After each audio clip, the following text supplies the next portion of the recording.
Kung bago ka lang sa channel na to at isa kang true-blooded Aldab Nation na nagmamahal po kila Maine Mendoza at Alden Richards, tama po ang channel na pinuntahan mo, kaya consider na kitang bagong subscriber.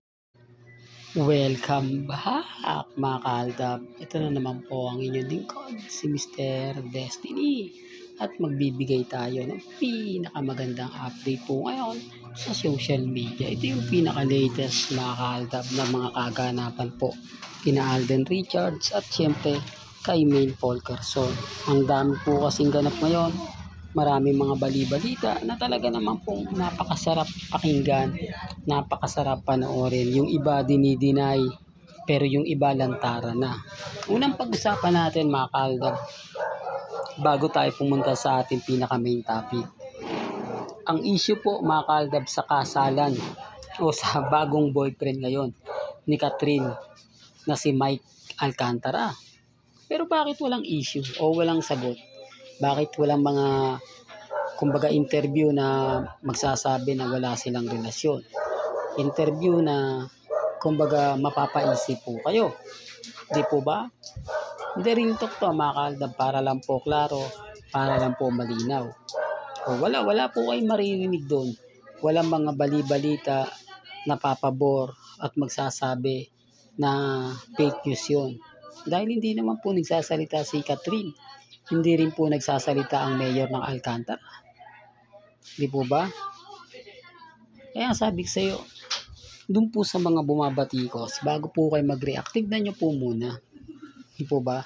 Tapos ang issue pa po kay Bossing, Alden, kay Maine, interview.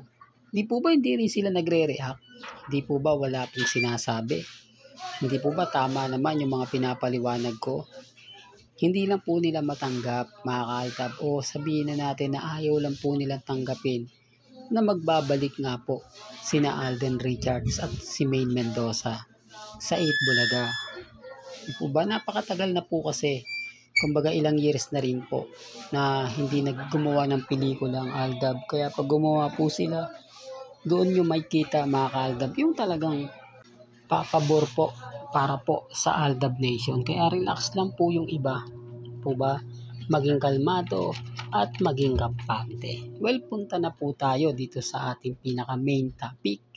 Maine Mendoza at Alden Richards sa March 21 nga po raw sa Mall of Asia. Ito yung gustong maganap at mangyari po ng Aldab Nation. Pati ako gusto ko rin po ito, pero maraming ayaw. Maraming nagre-react.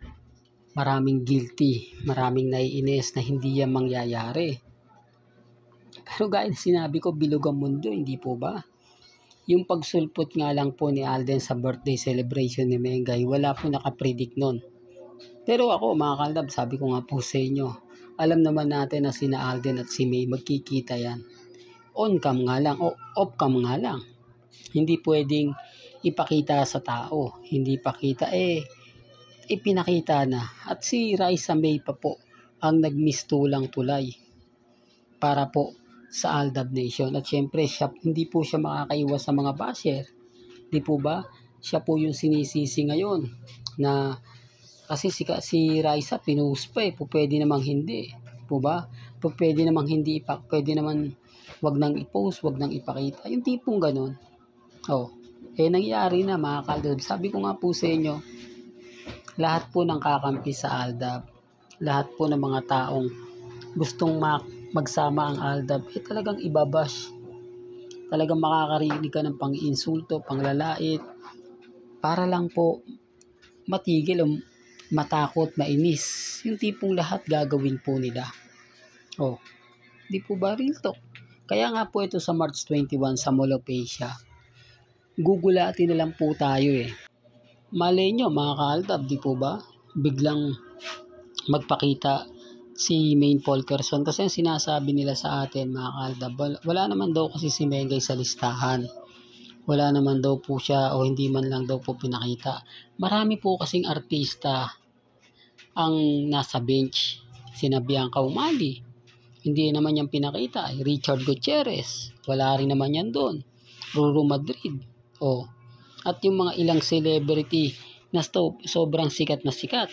Pero bakit wala doon? Oh, doon pala mapapaisip na po kayo. Di po ba? Dahil sa dami po ng mga artista, hindi na nila minsan nilalagay doon. O sabihin na natin na nakaligtaan. Pero pagdating sa event, naando naman yun. Yan pinapaliwanag at sinasabi ko. At si Mengay, hindi po talaga yan sexy na nagsusuot ng napaka-sexy dairy. Hindi po ba? Dito lang sa photoshoot ni Alden eh. At sa photoshoot ni Mengay, pansin nyo, same color po sila. Hindi po ba? Kulay black. Tapos ako babatikusin na puro lang daw po tayo issue. Puro lang daw tayo pakulay na. Kasalanan po ba ng Aldab kung yung mga post ni Mengay at yung post ni Alden same na same lang po? Tignan nyo, same na same din po. Hindi po ba? Magiging bitter lang po talaga ako kasi Aldab po ako, pero siguro kung hindi po ako Aldab fans o hindi po ako nagpo-post ng Aldab, iba po yung content na ginagawa ko, tapos nag-upload lang ako nito, marami sigurong kritiko na magsasabing oo, parehas nga. Kaya yung Aldab tuwan-tuwa eh. Si Alden naman, kung ano nakikita na suot ni Mengay, ginagaya niya, tapos ipopost niya. Tapos si Alden naman, si May naman, kapag kung ano yung suot na kulay ni Alden, susuotin niya naman, tapos ipapakita niya sa Eat Bulaga. Hindi pong ganun. Hindi po ba? Rito kaya mga ka-Aldab. Speaking of Eat Bulaga, wag po kayong maniniwala sa mga fake news. Uulitin ko at hindi po ako magsasawang sabihin po sa inyo to. Hindi po aalis si Maine. Hindi po buntis si Maine. Taliwas po sa mga sinasabi ng iba na si Mengay kaya wala sa Eat Bulaga dahil buntis, dahil ganto ganyan. Huwag po kayong basta kasi tignan nyo po muna yung sitwasyon bago po kayo mag-react. Nasa bakasyon lang po si Maine. Ultimo mga Maine fanatics hindi nga po alam eh. At mga Alden fanatics, mga Armain, mapapansin nyo na talagang may mali. Kasi hindi naman sila binibigyan ng post o binibigyan ng update ni Maine. Wala man lang paramdam si Maine sa kanila. Hindi katulad ng Aldab Nation, napakarami nating ganap, napakarami nating update. Isa po ito sa rason mga ka-Aldab kung bakit po tayo masaya. Isa po ito sa rason kung bakit ako tuwan-tuwa. Dahil nga po, kumbaga nararamdaman natin yung presensya ni na Alden at ni May. Yung presensya na makapagsasabi na relax lang. Di po ba? Kampante lang. Kasi hindi mo naman alam mga ka-Aldab kung ano yung nangyayari at nagaganap sa loob mismo ng social media. Pero sa dami po ng bitter, sa dami po ng mga komento, talagang mapapaisip ka. Di po ba? Real talk mga ka-Aldab. Kaya sabi ko nga po sa inyo, relax ka lang, kampante ka lang. Di po ba? Na malay nyo mga ka-Aldab na bukas sa Makalawa, di po ba? Mag-post si na Alden at si May. Mabasag na naman sila. Yan ang isa sa kinakatakot po nila. Yan yung isa sa ayaw po nilang mangyari. Yung biglang magulantang ang mga netizen na magpakita at magsama si Mengay at si Alden Richards sa bench. Kasi wala na rin po siyang ganong sa GMA, di po ba? Hindi na siya katulad ng dati na marami nang binagbabawal ang GMA. Ngayon parang okay na. Kasi pumayag na yung GMA network eh. Na pumunta si Alden ipakita na ni Alden at pumupunta siya kay Maine eh. Kasi dati wala yan, bawal. Pero ngayon, nararamdaman nyo muna na ibang-iba na nga po talaga ngayon. Pero gaya ng sinabi ko, hindi ako namimilit ha. Basta dito po sa channel ni Mr. Destiny, kung ano lang po yung latest, kung ano lang yung trending, yun lang po yung ihahatid natin. Siyempre, yun lang naman po yung ibabalita po natin. Di po ba?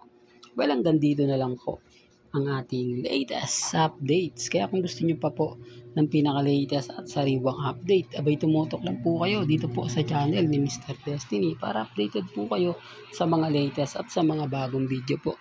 na ilalabas po natin maya-maya lang. Hanggang sa muli, salamat po sa panonood at pakikinig.